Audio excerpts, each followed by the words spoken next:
Hola, queridos oyentes del nuevo programa de Firmes en la Verdad.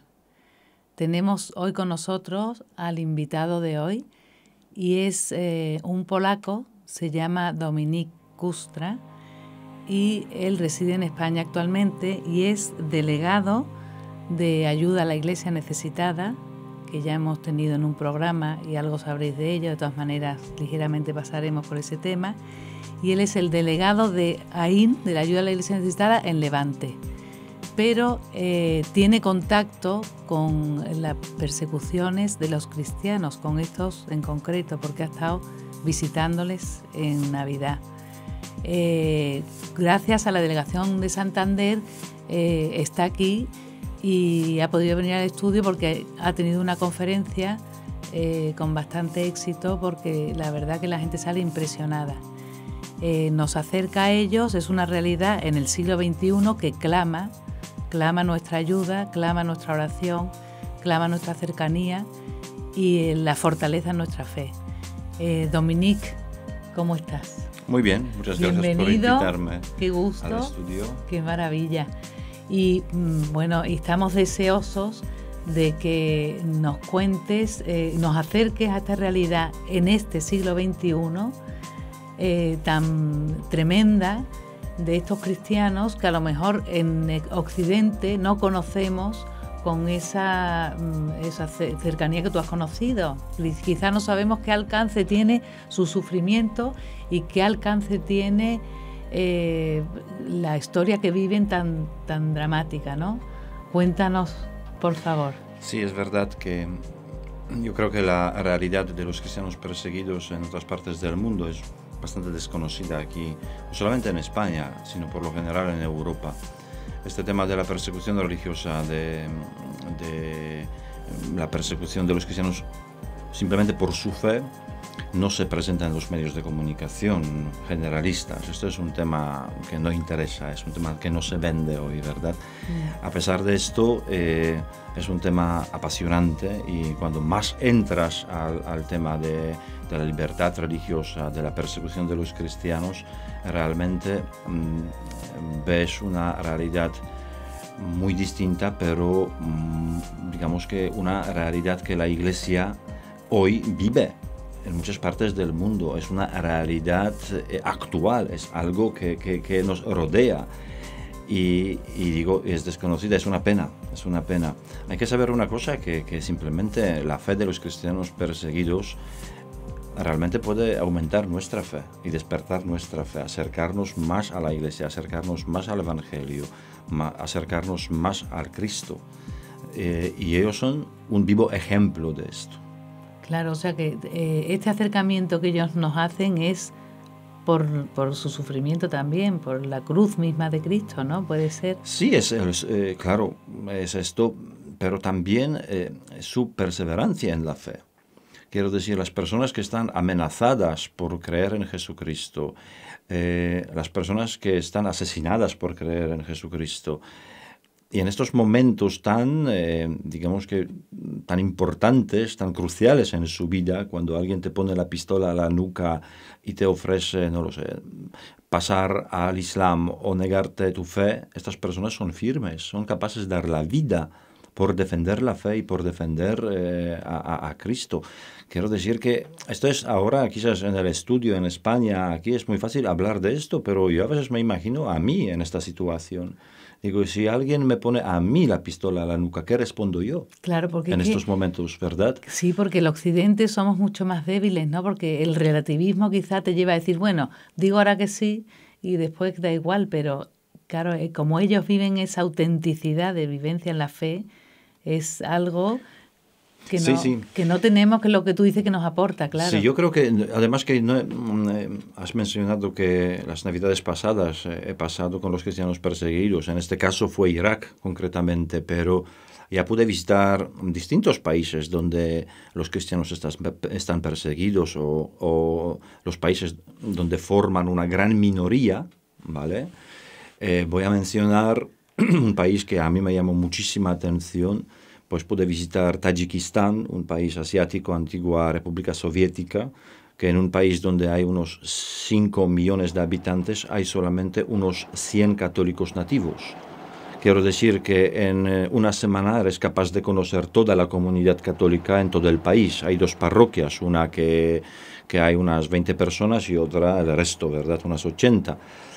Y precisamente ahí descubres que realmente lo que importa no es el número de la gente, que nos a veces volvemos locos para tener unas comunidades grandes, que las iglesias se llenan. Bueno, esto es importante y bonito, pero lo más importante es, mucho más importante es la caridad de esta gente. La caridad, cómo viven la fe. ¿Y realmente importa que todo el mundo se case por la iglesia en España para hacerse una foto? ¿Verdad? Claro, sí. Luego ni creen en el sacramento, ni son conscientes que es un sacramento realmente. Esto es lo más importante, que todos los niños hacen la primera comunión, si es a veces la primera y la última comunión. No, mejor que hagan 6 y siguen todos los domingos a la misa, comulgando todos los domingos, ¿verdad? Y precisamente es lo que ves ahí, en esta comunidad de 100 personas. Los adolescentes que van todos los días a la iglesia, hacen sus deberes, hacen sus juegos, rezan rosario, adolescentes desde 11, 12 años hasta 17, 18. Fíjate. Todos los días, menos el lunes, porque el lunes los curas quieren descansar también un poco, porque si no, estas personas, su vida está vinculada con la parroquia, su vida, esta comunidad cristiana. ¿De acuerdo? Y yo creo que estás con ellos unos días y descubres lo que realmente es vivir la fe en la vida cotidiana. Vivir la fe, estar con Cristo en todos los momentos. Estamos ayudando prácticamente a todos los países hoy donde hay persecución religiosa, desde China, ¿verdad? Cuba, por los países como India, y los países de Oriente Medio ahora, donde hay más conflicto también, donde hay la persecución es, digamos que la más sangriente, como Irak, Siria, ¿vale? ¿Qué hacemos ahí? Pues mire que cada país es una situación, es una realidad distinta, pero nuestro objetivo principal es la evangelización, y todos nuestros proyectos, digamos, en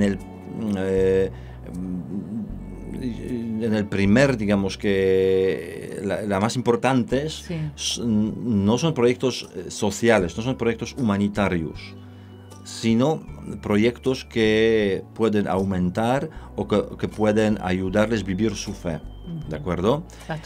Pastorales, así es. Desde luego, hoy, por ejemplo, uno de los proyectos pastorales puede ser construir una iglesia, reconstruir una iglesia, un convento, un centro pastoral o lo que sea. Desde luego, hoy en Irak, este tipo de proyectos, digamos que son prácticamente imposibles de realizar. No vas a construir una iglesia en un sitio que puede ser destruido otra vez por los yihadistas dentro de una semana. Es que no tiene sentido hoy. Hoy nuestra ayuda es precisamente más social en estos lugares, porque estos cristianos hoy necesitan mantas. Estos cristianos hoy necesitan casas prefabricadas para tener un lugar donde vivir, dormir, cocinar. Así que escuelas para los niños de los campos de refugiados. Estamos construyendo varias escuelas para unos 8.000 niños. Así que realmente son los proyectos de urgencia ahora mismo. Si la situación en Irak se cambia en pocos meses, si realmente otra vez vuelve la paz, la gente puede vivir en la paz, pues desde luego tenemos que reconstruir toda la infraestructura destruida por los yihadistas. Esto es una verdad que lo que los yihadistas han destruido en quizás 5 o 10 minutos con un explosivo, se van a necesitar años para reconstruirlo, recuperarlo. Quiero decir que nuestros proyectos en estos países, digamos que no es un proyecto por 2 semanas próximas. El trabajo que tenemos ahí es por años, Claro. Pero eso para ellos será muy importante, ¿no? Me imagino ese apoyo que lo notarán, por supuesto. Ahora mismo, por ejemplo, para los cristianos de Irak, para los cristianos de Siria, más de Irak, porque ahí puedo decir, como testigo, estuve ahí, así que los cristianos la única ayuda que reciben es de parte de la Iglesia ahora. Ninguna organizaciones internacionales ni la ONU ni Unión Europea están ayudando a los refugiados en Kurdistán iraquí. Eso parece mentira, ¿eh? Parece mentira, sí, parece mentira, pero no es mentira, es una realidad triste, ¿de acuerdo? Que hay dinero para otras cosas que realmente quizás no tienen importancia, pero luego no hay dinero para salvar las vidas de miles de personas en los campos de refugiados. Así que es una realidad triste. Gracias a Dios, la iglesia local, con la colaboración con la iglesia universal, esto es muy bonito, ¿verdad? Con las fundaciones como nuestra, como unas cuantas más, está prácticamente organizando toda la ayuda, desde la comida, desde los alimentos, por la ropa, por todo, hace la iglesia local. Cada campo de refugiados, en cada centro de refugiados hay un sacerdote al frente que está encargado de estas personas, de organizar la ayuda. Esto es una cosa realmente que a mí me impactó mucho, porque claro, tú llegas luego a Europa, oyes las críticas contra la iglesia, la riqueza de la iglesia, otra vez lo mismo, los mismos, ¿verdad?, tópicos. Y te da pena, quiero decir, que la gente que repite estas cosas no tiene ni la menor idea qué es la iglesia y lo que hace la iglesia en otros continentes y en otros países donde realmente hay necesidades. Claro, lo que me llama la atención es que una injusticia de tal calibre que estás contando, cómo eso es desconocida, porque eso que ningún organismo internacional ayude a estas personas que están totalmente necesitadísimas, que no se sepa, porque eso no lo sabemos. Esa realidad, sabemos sí que los cristianos están perseguidos, pero no sabemos hasta qué punto están tan dejados por el resto de nosotros, ¿no?, que estamos aquí tan cómodos. Sí, precisamente, mira, yo siempre en las conferencias incluso doy este ejemplo, que este atentado de París ocurrió justo unos días después de nuestro regreso de Irak. Y claro, impacta. Por supuesto, yo lamento la muerte de 17 franceses, pero yo estaba realmente muy triste al ver lo que pasó el día siguiente, unos días después de este atentado en Francia. Quiero decir que el día siguiente los medios de comunicación en todas las cadenas prácticamente dedicaron más tiempo al terrorismo islámico que durante todo el año pasado, en un solo día. Se hablaba sin parar, todos los debates informativos, prácticamente ocupó el tema del yihadismo, ¿vale? El día siguiente, deportistas, actores, periodistas, el rey Felipe, parlamentarios, hacen un minuto de silencio por 17 víctimas del atentado en Francia. Unos días después, los presidentes de varias naciones llegan a París para también demostrar su apoyo a las familias, a las víctimas y de alguna manera manifestar su rechazo a todo tipo de terrorismo, ¿verdad?, islámico y yihadista. Y tú estás mirando todo esto y de verdad sufres, porque dices, a ver, un momentito, un minuto de silencio por 17 víctimas, pero en los últimos años nadie hizo ni 10 segundos de silencio por 2.000 víctimas mortales, por 2.000 asesinados por yihadismo en Irak. Nadie hizo un minuto de silencio por 9.000 víctimas del terrorismo islámico en Nigeria. Sí, claro. ¿Vale? Y nadie ha hecho ni un minuto de silencio por 300.000 muertos y 50.000 desaparecidos en Siria. Quiero decir que tienen que morir 17 franceses para que el mundo se da cuenta de lo que está pasando. Y además, la vida de 17 franceses vale más que de miles de personas que en Oriente Medio, en África. Realmente esto duele. Esto duele porque cuando conoces a estas personas, cuando estás en Irak, cuando conoces a estas personas, ya no es una persona X. No. Este se llama Dani, este se llama no lo sé cómo, ¿verdad? Quiero decir que son personas concretas para ti. Son caras que tú conoces. Y estas personas valen lo mismo que cualquier francés, cualquier español o belga o lo que sea. Claro. Y yo a veces yo digo, ¿por qué hay que hablar sobre esta situación? Porque Mira, repito lo mismo, no hablamos de algunos temas hasta que no nos toquen de cerca. Yo soy polaco y vivo ya desde hace muchos años aquí en España. Y digo, mira, lo que está ocurriendo en Irak podría ocurrir en Polonia. Yo viviendo aquí con toda tranquilidad, ¿verdad? Trabajando, teniendo la comida siempre en la mesa, no me falta nada. Mis vacaciones, fines de semana, puentes, digo, muchos privilegios, pero digo, ¿y si esto, lo mismo que está ocurriendo en Irak, ocurriría en Polonia? Pues yo no me puedo imaginar que a mi hermano le sacan de la casa y le crucifican en el patio de nuestra casa. No me puedo imaginar que se viola a mi prima porque es cristiana.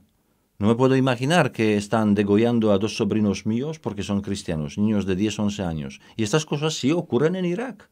Entonces, claro, si tú te imaginas que estas personas podrían ser tus familiares, se cambia tu actitud. Se cambia totalmente tu actitud y dices, no hay derecho. Esto lo que ocurre en Irak puede ocurrir en cualquier país del mundo. En cualquier país del mundo. Entonces, estas personas, por lo menos, merecen la misma atención, ¿verdad? Hombre, claro. Que en los medios, claro. en nuestras conversaciones, en las campañas que hacemos, simplemente porque lo necesitan. Y te quería yo preguntar también sobre parece como, ahora desde luego nos está sonando más, por lo menos a los cristianos. Yo no sé si por ayuda a la Iglesia necesitada, que se mueve más en los medios, por el Vaticano, que el Papa también ha pedido oraciones. Parece que estamos viviéndolo más de cerca. Pero, ¿qué pasa? ¿Que ahora hay más violencia que antes contra el cristiano? Porque el cristiano, su actitud habrá sido igual. El cristiano vive en paz y su centro es Cristo y es dar el amor, amar al prójimo. ¿Por qué ahora este ensañamiento contra el cristianismo en algunos países? La Iglesia desde sus principios es una Iglesia mártir, desde sus principios. El primer mártir era Jesucristo, ¿verdad? Y tenemos que tenerlo claro, que en todos los siglos en alguna parte del mundo surgían persecuciones contra los cristianos, ¿de acuerdo? La Iglesia es mártir, ¿Nos debería preocupar esto? No. Los mártires hay mártires y habrá mártires, ¿de acuerdo? Y esto incluso fortalece a la Iglesia. Como decía Tertuliano, ¿verdad? Que la sangre de los mártires es la semilla de nuevos cristianos. Nos despierta un poquito. Ahora, digo, es que no nos debería preocupar, pero tenemos que cerrar la boca y no decir nada y fingir que no pasa nada. No, tenemos que reaccionar. Si podemos de alguna manera salvar las vidas de nuestros hermanos, hay que hacerlo y hay que actuar de cualquier forma, ¿de acuerdo? Ahora, si hay más violencia ahora que antes, es difícil de decirlo. Yo creo que quizás sí. Son realmente los años muy difíciles para los cristianos, sobre todo en el Oriente Medio. Pero también, por otro lado, quizás ahora nos enteramos de estas cosas muy rápido. Pasa algo en Nigeria y en 5 minutos ya tenemos en Twitter, ya tenemos en las noticias de las agencias católicas que esta información nos llega en 5 minutos a nuestra casa. Antes tardaba meses o años hasta que nos enterábamos de lo mismo, ¿verdad? Quiero decir que esta situación la vivimos más de cerca, con los vídeos, con las fotos y todo esto. Yo diría que lo que está pasando quizás es la forma, es más sangriente, la forma es más, ¿cómo decir? Agresiva. Más agresiva, exacto. Porque mira, si pasamos solamente a 20 años atrás, podemos mirar todo el bloque comunista. Ahí había persecución a millones de personas en Polonia, Checoslovaquia, Hungría. En muchos países los cristianos sufrían la persecución, pero no era tan sangriente, ¿verdad? Estuvimos oprimidos, estuvimos vigilados. La Iglesia que vivía en silencio, pero no había asesinatos como ahora, una persecución abierta. Hablando del último siglo, de los últimos 100 años, ¿de acuerdo? Esto realmente también debería preocuparnos, ¿eh? Debería preocuparnos. Debería preocuparnos en muchos sentidos. Es que, mire, cuando estuvimos en Irak, mucha gente nos comentaba que detrás de esta persecución hay muchísima manipulación. Sí, hay muchísima conspiración, porque si todo el mundo hoy condenan, como hemos visto en París, presidentes de los países más importantes, por decir, del mundo, condenan al yihadismo, al terrorismo, pero luego ves los vídeos que cuelgan los mismos yihadistas en internet y dices de dónde sacan las armas tan sofisticadas, tan modernas. Si todo el mundo pone embargo, si todo el mundo condena, entonces ¿de dónde sacan todo esto? ¿Quién les vende estas armas? Quiero decir que yo creo que detrás de esto hay muchísimos intereses políticos, económicos, ¿de acuerdo? Y una persona que quizás delante de las cámaras de televisión está condenando oficialmente, luego hace intereses sucios con estas personas y no le importan las vidas humanas. Yo no quiero decir aquí buscar una conspiración, no soy de estas personas, pero simplemente una pura lógica te lleva a estas conclusiones. Sí. ¿Verdad? Y nos quedan pocos minutos, pero quería como conclusión un poco, cristianos desde aquí, ¿qué se puede hacer por estas personas para estar más cerca, aparte de intentar informarnos, pero cómo se puede ayudar? Mira, yo creo que esto no tenemos muy claro en Ayuda a la Iglesia Necesitada. Trabajamos, digamos que apoyándonos en 3 pilares nuestro trabajo. El primero, el más importante, es la oración. Y realmente hay que creerlo. Solamente creo que la persona creyente, la persona orante, sabe el valor de la oración. Es que la oración puede cambiar el mundo, si lo creemos. ¿De acuerdo? Comenzando por esto, de una forma individual, rezar por los cristianos perseguidos, por la paz en estos países, por la libertad de expresión y la libertad religiosa. En el nivel parroquial, en el nivel de las congregaciones, hacer vigilias de oración, pequeños sacrificios les pueden ayudar mucho. Segunda cosa es la información, hablar de esto, dar a conocer esta situación. Por lo tanto, yo incluso, aparte de que trabajo en la ayuda a la Iglesia Necesitada, pero después de la vuelta de Irak me impactó tanto en la vida de los cristianos. Yo os podría contar 3 programas más, sobre todo las experiencias y los testimonios de estos cristianos, pero me impactó tanto que ya lo tomé como algo personal también. Digo, no, esta situación hay que contarla.